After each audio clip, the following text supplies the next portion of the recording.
It has been a season of celebration for Dave Villwock and the Spirit of Qatar team. Last time out in San Diego, Villwock captured his third win in 5 races. It was the 65th victory of his career as he locked up the driving championship.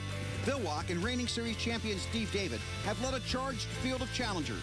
It has been a record-breaking year on the water, and new faces have brought energy and excitement to the sport. Now the Air National Guard Series is ready to say so long to the States and make the trip to the World Championships in Doha, Qatar.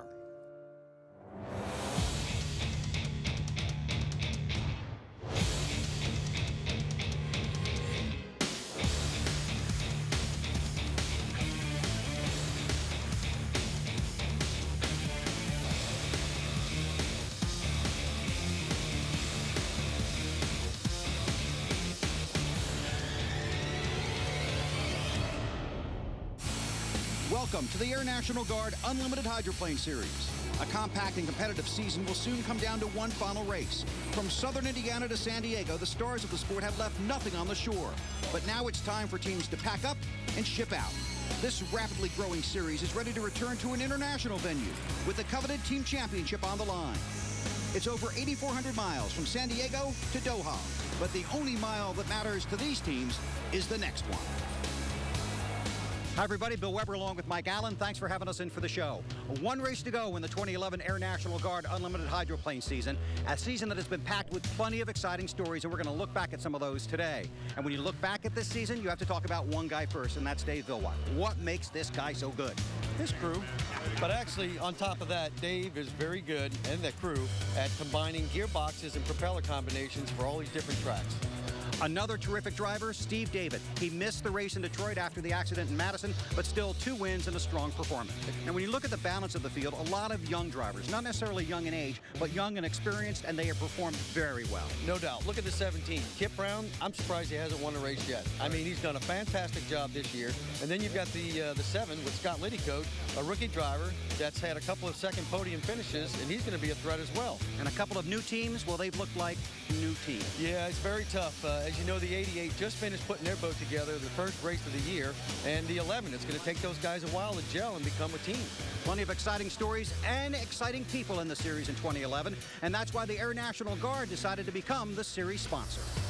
When we were looking at different sponsorships to be able to get the word out about who we are, it's a kind of a hard sell because not a lot of people associate the military with something that's particularly part-time. So when we came across really what the hydroplane racers are, and that is they are real estate agents, and they are insurance brokers and everything else. And then on one weekend, usually about a month, they go out and do something crazy like fly hydroplanes down the race course. And so it just seemed like a perfect parallel. You want to tie yourself to something that people can understand really what the mission's all about. And so it just seemed like a perfect fit for us. Coming up, you'll meet some people that star at work during the week, but star at the water on the weekend. Coverage of the 2011 Air National Guard Hydroplane Series is brought to you by Air National Guard. Visit goang.com to learn more about exciting opportunities in your area. Valken Sports, get out and play paintball. Check ValkenPaintball.com for a field near you. And by Whispering Turbines, where life begins at 200 miles per hour. Welcome back to the Air National Guard Hydroplane Series and the countdown to Doha. As the crew prepares the Valken.com boat for its long haul to Qatar, let's take a moment to meet the man who has driven the number 7 brilliantly in this, his rookie year. It is hard to believe how long ago Madison was just around the corner. It's kind of funny. I think every driver's thought about it, coming through the ranks of inboards, but, always thought I'd like to do it, but never really thought I'd get a shot at it. And, and when I got the phone call, it was just unbelievable. Here comes the rookie Liddycoat. That's the Valken.com boat, and he is really showing some stuff. Yep, doing a great job here this weekend for his first time in a boat. I knew it was going to be a learning curve, and there was some speed. The speed was getting there a lot quicker. That was something to get used to. And, the turbines, they got lag time where the inboards, piston-powered boats, they don't. So there was a few learning curves, but I think I figured it out pretty good so far. On board with Liddycoat, the rookie. His first start in an unlimited final. Coming down for the green flag. Green flag in the air. It's a legal start.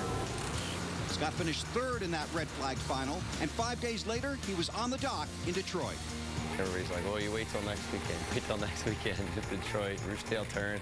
And I'm just like, well, we'll see how it goes. And when I got there, and the Roostertail Turn really wasn't what I found intimidating. I'd never gone that fast, that long in a straightaway. So everybody was asking me, well, what'd you think of the Roostertail Turn? And I said, I couldn't wait to get to it, just to turn. So it was, yeah, it was fun. And then we had a couple really good heats. We ran deck-to-deck with Jay Michael, got second. And then the next time Jay Michael and I hooked up, we ran deck-to-deck again, and I beat him that time. Final turn for the lead. They are side by side. Jay Michael Kelly and Scott Liddycoat. It looks like Liddycoat gets the win. Wow, just barely pulled that one off. That was a great battle. Got my first win there. Second in the final at the Gold Cup, first time ever there to race. It was pretty awesome. Sharing Scott's awesome rookie season in unlimited hydroplanes is his wife, Kim. Do you have the long sleeve in anything but gray? Nope, just gray. Just gray? Yeah. Do you want one? I'll get that one. Well, you want to get it on the way back so you don't have to carry it the whole way? We'll get it on the way. You're right. pretty smart. That's why they pay me the big bucks, Kim. Unfortunately, I don't get to see Kim a whole lot at the races. It's kind of, they keep us pretty busy, and she's there when I need her to be there, and so far everything's going good. That was good. I'm from Philly. That's not a cheese. I know, but try it. When Scott's not racing, he works for Featherlight Coaches. When I first got hired, I was hired as a cabinet maker because that was my trade. And since then, I've moved up, and now I'm assembly lead for the build. So I oversee pretty much everything that's going on. And I'm kind of a jack of all trades. I can do a little bit of everything, and I'm answering a lot of questions and keeping the guys headed the right direction. When we build a Featherlight bus, it's about a 7,000 hour build, man-hour build. We start off with just a bare chassis from Prevost, and we take it from there and completely customize it. We do complete custom build, you know, however the customer specs it out. Everything on it basically is tricked. And we have a 60-inch TV in the front. I mean, there's 4 TVs throughout the bus. We do mirror TVs, the drop floor, heated floors, custom Corian, granite work. I mean, you name it, we can do it. I mean, and the cool part about Featherlight is that they let us do new trick stuff because that's what you have to do if you want to stay on top. Some of Scott's best performances have been against a fellow driver from the Ted Porter stable, Jeff Bernard. Together, they're talking directly back to the guys on shore, and they're telling them, do not lift. Exit the turn, and here comes the 7 again, Liddycoat. Well, you can see the chute speed, a little bit of a difference here with the Vulcan boot.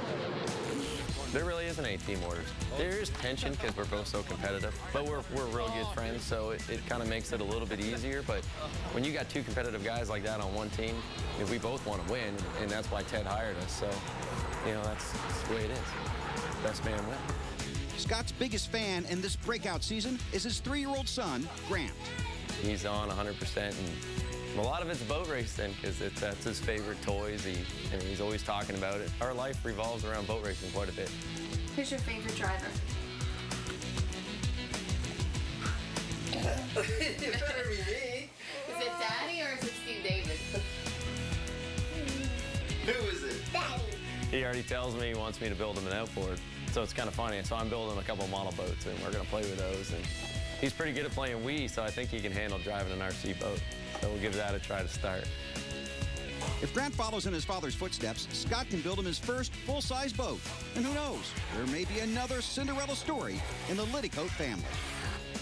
I mean, it's definitely one of the coolest experiences I've ever had. So, and for it to be going as well as it is, it's pretty wicked.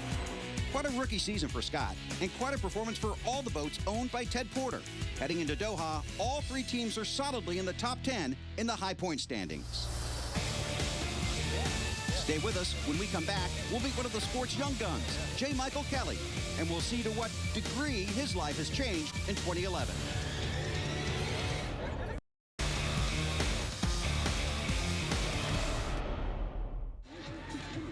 Welcome back to the Air National Guard Hydroplane Series on Versus. One of the strongest signs of growth in this sport is the arrival of big-name sponsors, like Degree Men, and their aggressive marketing. The man at the center of their hydroplane team is J. Michael Kelly, the 2004 Rookie of the Year, and he is a craftsman both with a wheel or a saw. I do finish carpentry for a living. Been doing it since I was 19. That's what I do for work, and you know, I work a lot, which is a good thing.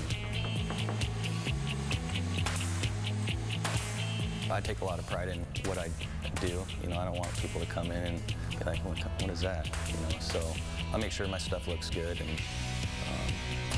you know, that's how you keep busy too. You know, good quality work, you know, will get you work. I've been doing some remodeling on my house, so it's never ending. You know, I go to work, I come home, and I keep working. I'm working till the day I leave to go to a race, and you know, then I'm doing the race stuff, and then right when I get home, I'm back to work, and you know, and then having a family and taking the kids to do their sports and their activities and doing the grocery shopping, and you know, you put it all together, it makes for a pretty busy life, but I wouldn't change it for anything. His hectic life was even busier prior to the first race of the year. Madison was very tough, not only for me, but the team. You know, after all the hard work that they had put in to this boat before the season started, you know, it came down to crunch time, and the boat showed up to Madison and wasn't quite finished, and so we missed the first day of racing. It was pretty frustrating, you know, but the biggest thing for us was that the boat did get done. It made it there, you know, and that's where our season began, and we knew what we had to do to get ready for the next race.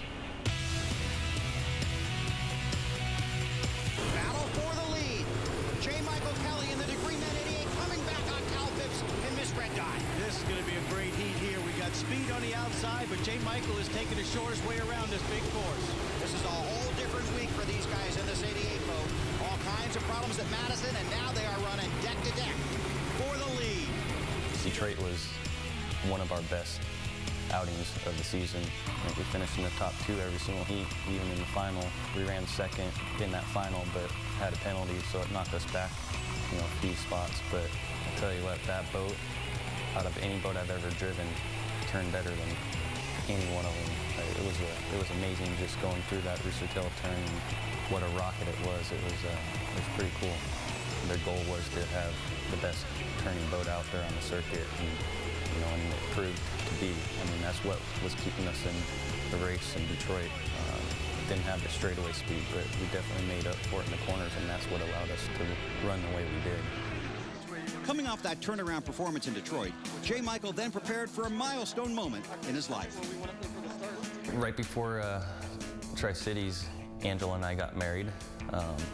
We had been together for quite a while, and we figured it was time to get married, and you know, couldn't have been happier to do it. And we got married at the Seattle Yacht Club, really nice place, and so it was right before Tri-Cities, so we ended up kind of spending our honeymoon at Tri-Cities, and you know, but it was fun. In addition to spousal responsibilities, J. Michael also has sponsor needs to attend to. Just basically, you got to get that name out there, and you know, do what you can to help the product, and you know, and represent. It's a lot of work. I mean, that's the biggest things with like with these turbine motors. That's why we run these scoops on the boat that help prevent the water from getting in. It's tough, but it's been fun at the same time. You know, I've always been that quiet, shy guy. You know, don't want to get up and talk in front of a bunch of people. But you know, as the season's gone on, you know, it starts getting fun. Hey guys, how are you? Good. You having fun? Yeah. You want me to sign your little card? Are you having fun? Yeah? Another duty that J. Michael enjoys is spending quality time with his son, Carson. I love being a dad. I get to be a kid all over again, and you know, he might be spoiled a little bit, but I think it's good for him. The affiliation with a sponsor like Degree Men has offered many unique opportunities. Before the season started, I got to go to Dale Jr.'s race shop. Got to go meet Eric Amarola. Got to go for a ride along in one of the NASCARs. So that was pretty cool. First time doing that. If it wasn't for the sport or the sponsor, I would have never had the opportunity to do that. So it's been pretty cool. You know, I'm definitely living a dream. I'm thankful that I get the opportunity to go out there and put it in the mix with the other guys out there in this sport. The T-55 turbines that propel unlimited hydroplanes to 200 miles per hour are finicky machines. But as Steve Montgomery now shows us, there are specialists who can make these engines sing. In the early days of the turbine era in unlimited hydroplane racing, teams wrestled with the building, repair, and maintenance of turbine engines. Now, a Montana company called Whispering Turbines is making that a lot easier for owners like Billy Shoemaker of Shoemaker Racing and the 88 Degree Men Unlimited Racing Team. Bill, exactly what is it that Whispering Turbines does for you? They give us the reliability that we want. We've run the same engine all year long, which is unheard of after 5 races. And then we ran 2 exhibition heats with it as well. We've run through salt water, which turbines don't normally like because they're, for the most part, magnesium. And magnesium and salt water don't get along. I am so happy with Whispering Turbines that they're going to get all of our business from now on. In fact, this motor in front of us right now is wrapped up because it's on its way over to Whispering Turbines. So unlike the old days, the early days, you would have been building and maintaining the motors here. Now you wrap them up and send them to Whispering Turbines and they come back ready to run. Comes back a complete package. They even help us put it in the boat. And if we have any problems with it whatsoever, they're right there to help us fix it. They actually came from boat racing, so they have a pretty good understanding of what you're up against also. They do indeed. In fact, they build these turbines for helicopters, and they need a lot more scrutiny than what they do to go into a hydroplane. You have to know that what you're getting from them when you get it is going to be a reliable engine and one that you can count on for the entire season. The unofficial clown prince of the Unlimiteds is Kip Brown, the driver of the Miss Red Dot, number 17. But he's all business once he gets behind the wheel. When we come back to our countdown to Doha, we'll spend some time with Kip and see what makes him tick. Stay tuned. Welcome back to the Air National Guard Unlimited Hydroplane Series and the countdown to Qatar. As the 17 team finishes up preparing their boat for the voyage to Doha, we want to introduce you to Kip Brown, the 2008 Rookie of the Year. Kip's emergence as a contender week in and week out has become one of the biggest surprises of 2011. It's been a great season. My goals going into this year were to win a couple heats, hopefully win a heat, finish on the podium. You know, those were my 2 goals. I've been winning heats like crazy. I finished on the podium every race except for Seattle. And what a great year. The turnaround in the Miss Red Dot team's performance has been mostly because of some changes that were made to the underside of the hull and to the skid fin. That was a huge, huge stepping point for our team. Allowed us to go from a 3rd, 4th, 5th place boat up to a contender, and that's what we are. Wow, look at the speed on the outside by Kip Brown. Excellent, excellent start for Kip. Got that speed on the outside. He's going to lead him down to the first turn, and he's really airing that thing out. From the time that we did that, this boat runs straight when you want it to run straight. You can enter the turn in A lane. You can apex in A lane. You can exit in A lane. And if you want to change that, change it. What it was is it was instant confidence. I got to congratulate Kip Brown. That guy has come on super strong this year. He's an outstanding pro to run against, too. I feel very confident when he's next to me. And the same with Jay Michael. So, you know, thank God Air National Guard, they're going to be the best drivers in the world to race against. You know, it's important to me to be known as somebody who races hard, but I'm a clean driver. I don't, you know, I'm not going to go push the boat lengths, and I'm not going to go take somebody out. Go into a situation where it really counts, I'm still going to race you clean, and I expect it from the other guys. A solid reputation matters to Kip, both on the water and on the job. Good morning, Morgan Motors. You know, at Morgan Motors, we've got an awesome reputation for great customer service, and it starts with me. Do you have a check engine light on as well? That reputation is something we work hard for. Okay, well, when it's flashing like that, then you could be doing catalytic converter damage. In fact, that's what the flashing check engine light means. And so it's pretty imperative that we get a look at it, or somebody gets a look at it. I got into automotive repair through boat racing. I started working with a boat racer who owned an auto shop, and I've been doing it ever since. It's been 15 years now. I mean, it's no 10, it's under warranty. But what we'll probably do is have the customer swing by and take us for a ride, make the noise, and then we'll go from there. So between myself and Dave, who's the owner of the shop, I mean, we're running, you know, 50 hours a week in a 5-day work week, and you know, we get there before the guys and we work through lunch, and we oftentimes stay after the guys, and it's a pretty fine-tuned machine. When it's all said and done, everybody's happy, hopefully. Keeping everyone satisfied on the job, at the races, and with the family is a constant challenge. You know, I love having the kids at the races, but that being said, I know that there are certainly times where trying to be a dad and a husband and a racer and keep your head screwed on straight in all of those, there are certainly times where a timeout would be nice. Between working 50 hours a week and trying to run the unlimited program and trying to run 1 or 2 inboard programs and trying to be dad of the year and be a good husband, not enough hours in the day sometimes. One of these guys has a little Caesar sticker on their trailer, so they're getting free $5 pizzas. We'll worry on that one. Sorry. Rest assured, the Kip's lighthearted attitude disappears once he gets into competition. It's very intense. The race at Madison, we were coming through the first turn, and we just hit this wall of water. And we were in lead water, but the boat almost stopped. It hit so hard. And when you get those, your eyes cross, and you just do this, oh, and I'm telling you, it's like the biggest guy in the world just comes up and socks you right in the gut. You'll be going 190 miles an hour, and you will put the thing on the hook, and you'll hit a 3-foot roller, and it beats you up. They're also intense, you know, and I didn't realize quite what I was doing until I saw some of that face footage. I didn't blink once.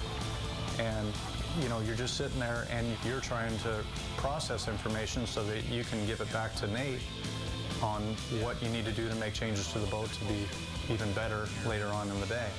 Overall boat ride was great, steering was great, little bit of torque in the third lap. We might want to check that castle nut on the rudder. Okay. So too much?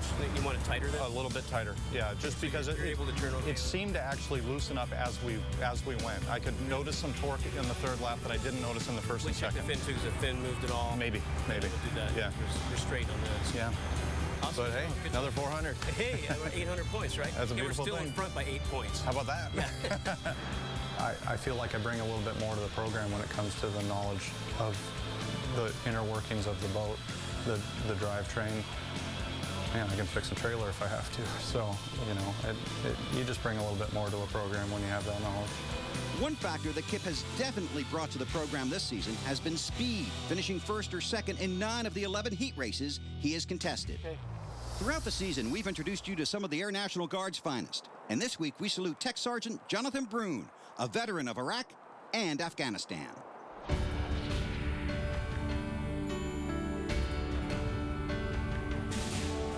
I've done 3 tours. I did back-to-back tours in Iraq in 2005 to 2006, and then just returned from Afghanistan July 30th. That was about a 5-month-long deployment. The unit I'm with, we get attached to the Army and other ground combat units, and we provide close air support, or we call in airstrikes for them. So we go out on patrols with you know, the Army guys or the Marines, whoever it is we happen to be attached to, and do the same missions they do. And then when they get into a fight and decide that they want to call in an airstrike, that's what we do. We're, you know, just like an infantryman, so we're, you know, shooting and moving and everything else that they do. For the career field that I'm in, there's a real demand for guys. It's a very highly sought after specialty, so we have a constant need for guys. So we came up with an idea that who better to recruit than one of our own. So I was selected to go to recruiting school, and I work with the other recruiters, but I only recruit for our career field. It's a very, very specialized recruiting position for myself. When we come back, we'll have a sit-down chat with Brian Perkins. Fortunately for me, Greg hired me. You know, we kind of worked our way up through the classes, and this is ultimately where everybody wants to be, is at this level. But there's only so many seats, so 12 boats and 12 drivers, that's it. We're a lucky few.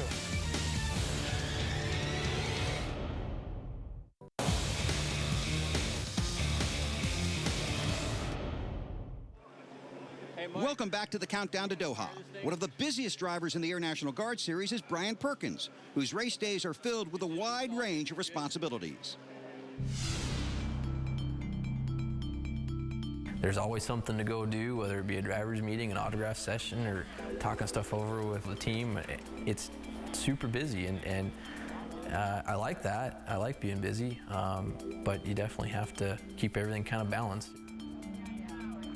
You must be related to one of the crane guys, huh? All right. Okay, very cool. There you go. Have fun, you guys. You're welcome.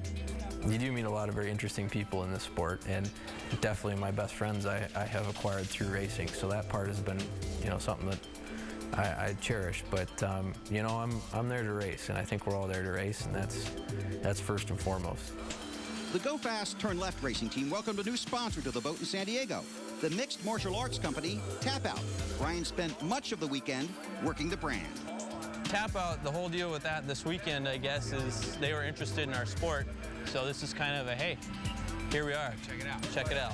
Somebody like Tap Out, I think, is a great fit for us. I think their personalities match ours, and I think that we would represent them well. So hopefully that'll just progress and snowball into something even bigger. The sport right now is in an awesome transition period where these bigger companies are really starting to get on board with this. The sport needs these big companies, and I think that Tap Out and Degree and Peters & May and all these other companies are going to see that this is a good place for them as well. The 21 team also welcomed to their pits in San Diego members of the military, including veterans from the Wounded Warriors program. The whole event is real popular with the Wounded Marines. We have a whole number of them here. They're coming through in small groups to interact with the crews and the owners. How long have you been doing it for? I've been racing hydroplanes for 10 years, 5 at this level. The Wounded Warrior guys came down. It was a pretty special moment, I think, for all of us. These guys have been fighting for our country, and to have those people, be down at the race and meet them firsthand. I felt more excited or more honored to meet them than they probably did to meet me, Yeah, thank you for everything you guys do. Appreciate it. Back home in Seattle, Brian's work week is filled with a variety of duties at the long-established family business. Perkins Glass, it's been around, it's 100 years old, or over 100 years now. I'm a 5th generation employee. My great-grandfather started it.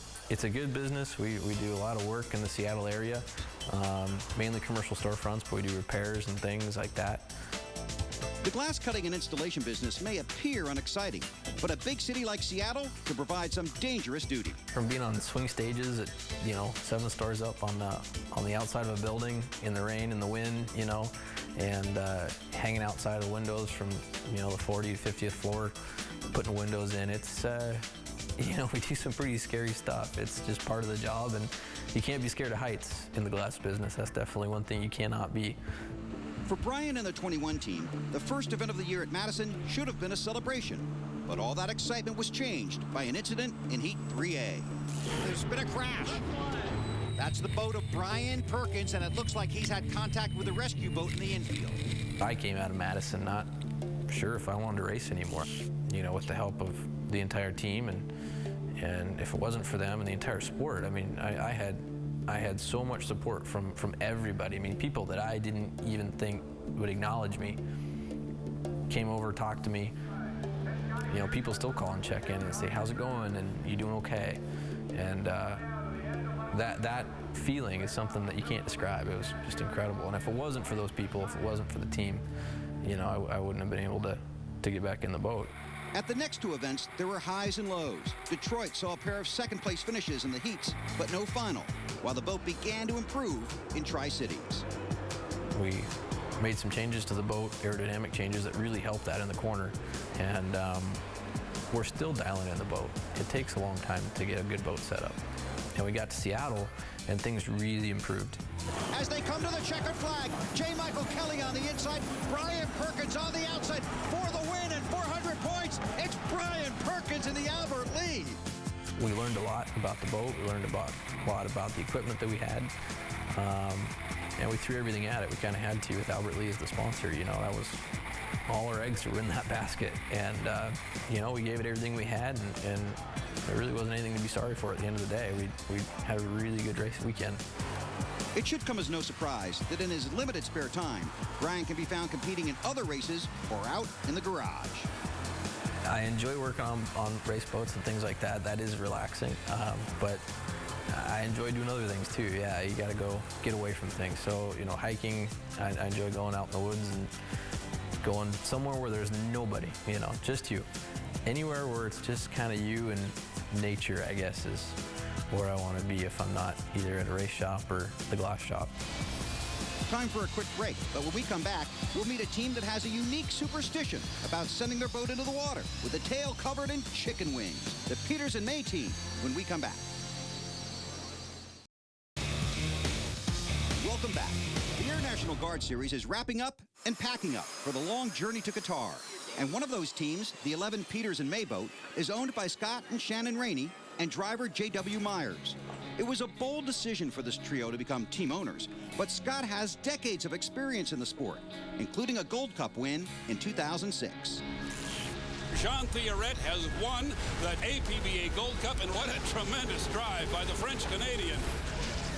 When we won that Gold Cup, I was just overwhelmed with, you know, I've been involved for nearly 20 years and finally won a Gold Cup, and I can't describe the feeling, but we got done with the celebration and carrying that heavy trophy around, and it was like, all right, what's next? Let's go, I want more. Scott's desire for more success planted the seed for becoming a team owner. He and wife Shannon had the dream, and it became reality thanks to a chat with J.W. Myers. I came back from a race, and I sat next to Shannon on the plane, and I said, I won't ever race anymore without Scott. And then this kind of came about, and I was like, let's do this deal.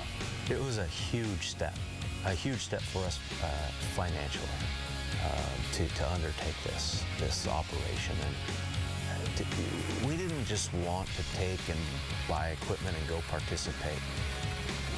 We're very competitive, and we understand there's a building process for us all, and it's going to take a little while for us to get to a point where we're one of the upper echelon teams. The step to ownership financially was a huge step, but the jobs that we're doing within the team right now are the same jobs we've done previously working with other teams. So the actual work level didn't change much. It was being financially responsible for making the team go. And I think that was something that the conversation Scott and I had was, yeah, it's a risk, but let's do it. Let's have some fun today. All right, let's keep positive. Let's have smiles on our face. Okay? All right, let's go. None of us really like to lose, and so we're very competitive. I played soccer my whole life. It's one of those family things we did growing up with my parents, and my grandparents would go to the games. And I'm one of 10 kids, and we spent a lot of time at the soccer field growing up. And it's a fun family activity. We're competitive also, so we don't like to lose. Nice job, ladies. It's really fun for me to be able to watch the kids play now. We can't coach anymore because our lives are so busy within the boat racing world, but it's fun to go out and be able to watch them and watch them play now like his family used to play when they were little. I saw them way past the 50 goal line. Well, that's important, though. It's important because when you do that, it doesn't bring that space to gather the ball in. And that was so much better in the second half when they moved up. They're great kids. All three of them are very strong personalities. They all have their own things that they really enjoy to do, but they come together as a family as well. I'd like to take credit for it, but I think that we've got three very, very, very good kids. The kids do spend a lot of time here at the boat shop. We struggle with it, though, getting away from here, trying to make time for their needs.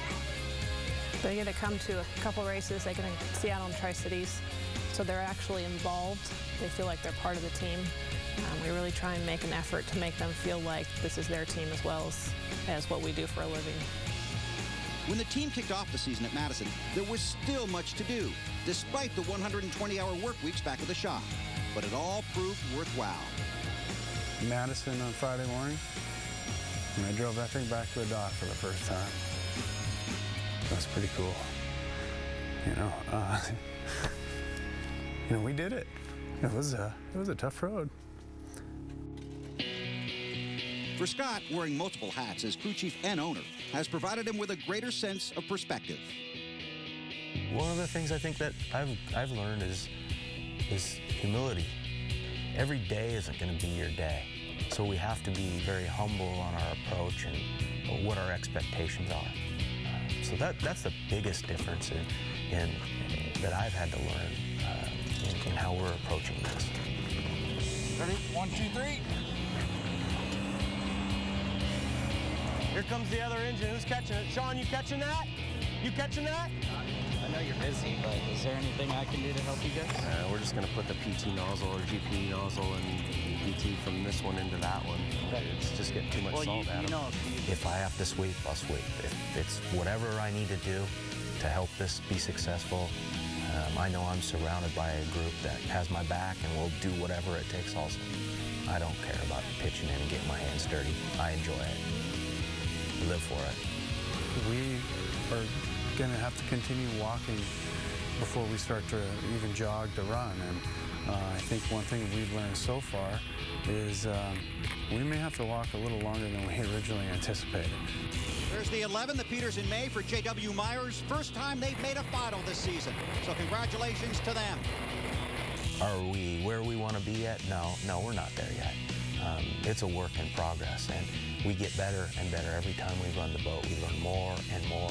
We learn more about ourselves, about how we can do better as owners, as crew members, and in our leadership position. Whenever we're alone together, we talk about this. It doesn't go away. This is what we eat, breathe, sleep. Everything revolves around the shop and the team. I wouldn't change a thing. None of the thing. None of the three of us can wait to get to work, and we don't ever want to leave. It's just, nobody's got a better job than what we have. So now that you've met some of the challengers, we'll turn our attention next to the champions. When we come back, Eric Elstrom will take us through the trials and tribulations of taking the Spirit of Qatar to the Air National Guard title. Stay with us. A classic rivalry features some of the league's newest stars.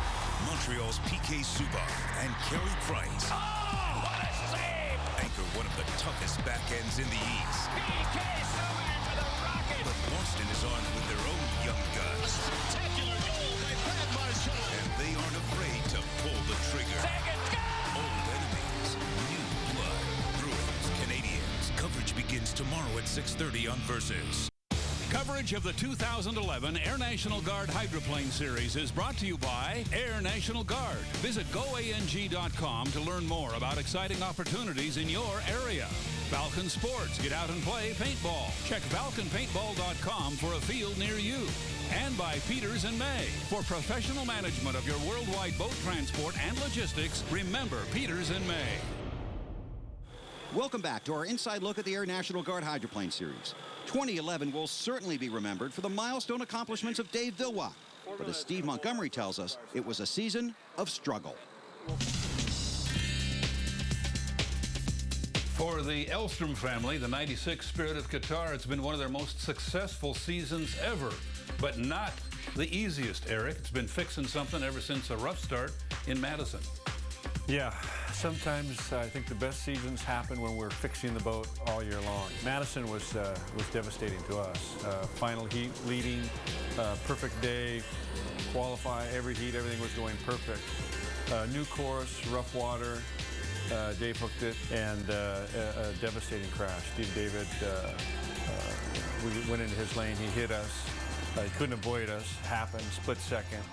Thank God both drivers are okay, but both boats were devastated. A major fix to get you ready for Detroit the following week. The boat was there, and a big win for you, but again, not an easy one. You had to do some fixing. It was a major repair, but our guys know what to do. We fly the parts out, we fly the guys out if necessary. Cooper was gracious enough to let us use their shop, and we put the boat back together in about 4 days. On to Detroit, a big win for you and Dave at the Gold Cup, but again, some issues, this time a wing and a gearbox and some other stuff. Yeah, first heat, Detroit, we put a new gear in. We made specifically for that course. We went out, made half a lap, spun all the teeth off the gear, blew up a hot end, burned up a shaft log. First heat, and Gold Cup's important. You need points to make it to the final. What it meant is we had to race perfect the rest of that day and the next day. And to race perfect is not easy in this sport. And we had troubles as the day went on as well. Just before the final, we didn't have the right shaped wing in our truck that we wanted to use for that course. Thankfully, Nate Brown, Red Dot team, U17, they had a wing that they actually build out of our mold that fits our boat perfectly. It's the shape we wanted. They were gracious enough to let us borrow that wing, and it actually helped us win that race. History is made in Detroit. Dave Villwock has the Gold Cup and is the winningest driver in the history of the sport. So you go on to the Tri-Cities, again a successful weekend for you, but at one point I saw Dave Villwock in a golf cart with his lap full of pedals. Yeah, Dave's driving and he feels the pedals a little mushy that controls the front wing. So we, brought the boat back in, we take a look, and the pedal that controls our front canard was bent and basically almost broke. We said since he broke it, it's up to him to fix it. So we took it out of the boat for him, and then we had it welded up, reinstalled it, and we're off and ready to go again. Final heat, we were running strong, and we were really running strong. But the boat is still ill from the patches. We're racing week to week to week, so sometimes we can only patch it good enough just to race. I think it was the third lap or fourth lap, we started to see the rear wing start to buckle. As soon as we noticed the rear wing buckling, about, maybe 10 seconds later, the cowling pops off. Whoa! You duck when that happened? I almost got hit. What was that? The cowling left. Is that going to affect the aerodynamics at all? No, Bill, not with the cowling coming off, but just a half a lap left here. But look at that rear wing. It's damaged as well. Oh, gosh. Can we survive one more lap, one more lap? Bowen made it, Dave made it, and we won that race. So what else could go wrong? In Seattle, everything should be perfect. We thought so, yeah. It was just before, I think it was the final heat, where the boat had come in, and we noticed there was a crack in the strut. And it was a big crack. But we assembled the crew, we went to the back of the boat, pulled the strut down, you have to heat it up, knock it off, and then reassemble it, re-glue it, dry it, and have it all ready for the next heat. San Diego, finally, a fairly uneventful weekend, another nice win. Yeah, San Diego was good. San Diego is usually a very difficult race for us. It seems like something always happens there. Last couple of years in San Diego has been pretty uneventful for us. We raced hard, had a perfect weekend. It's how we like to do it. An unlimited hydroplane is some 30 feet long and weighs more than 3 tons. And transporting these behemoths across the ocean requires a company with specialized skills. Well, David Holly is the Chief Executive Officer for Peters & May. You've been around the sport for a few years. Tell everybody what Peters & May is. Yeah, we've been in the sport for 3 years now. As a company, we're an international yacht shipping company. So we handle manufacturer shipments around the world, out of the USA, out of the UK, out of Spain, out of Italy. Well, this sport has one more stop left. That's in Doha, and I guess you're taking us there, right? Yeah, we do. Yeah, very kindly, we've been invited to help ship the stuff around the world. Sheikh Hassan in Doha is a very, very good friend of ours, of the sport, and kindly allowed us to do it. Can you walk us through the logistics of getting all this stuff all the way over there? Yeah, I can try. How much time do we have? I mean, it's quite complex. I mean, it starts, Ryan in the office starts doing the preparation sort of 6 months before. So once we have the documentation together, we get all the paper packs sorted out, go to customs, organise that. Ryan goes down, organises supervision, loading at the port, wrapping the boats, make sure the customs all in order, inspection, seals the units, that's important as well to make sure anything goes missing. And then we load them onto the boat. It's a roll-on, roll-off ship. So basically it's like a car carrier, so it's quite a simple process. They're towed on, towed off. Hopefully no damage, which we've had great success so far with no damage. So that's the process. And then obviously bring them back again. And scheduling, so making sure they get back in. We have some boats which want to be displayed at Miami Boat Show, so they have to come back and be here on time. The job's finished once they're back on US soil. You know, the guys pick them up, they're all happy, and then we're starting to think about the next year. And Now we're developing the sport internationally, and Sam Cole and the team are doing a great job. So we're looking at Abu Dhabi, and China's been talked about, in Brazil. So if that happens, we'll be there to help out as well. Now we move on to Doha. So far, the 2011 Air National Guard Hydroplane Series has been packed with memorable moments. We've witnessed a scary crash and miraculous comebacks. One driver has set a career victory mark that may never be beaten, and another has fought valiantly to keep his crown. Several drivers have shown the skills to propel them to the cusp of stardom, and several new teams have established strong foundations for the future. How will the season conclude? That answer will come on Christmas Day with our coverage of the UIM World Championships from Doha, Qatar. For Mike Allen and Steve Montgomery, I'm Bill Weber saying thanks for joining us.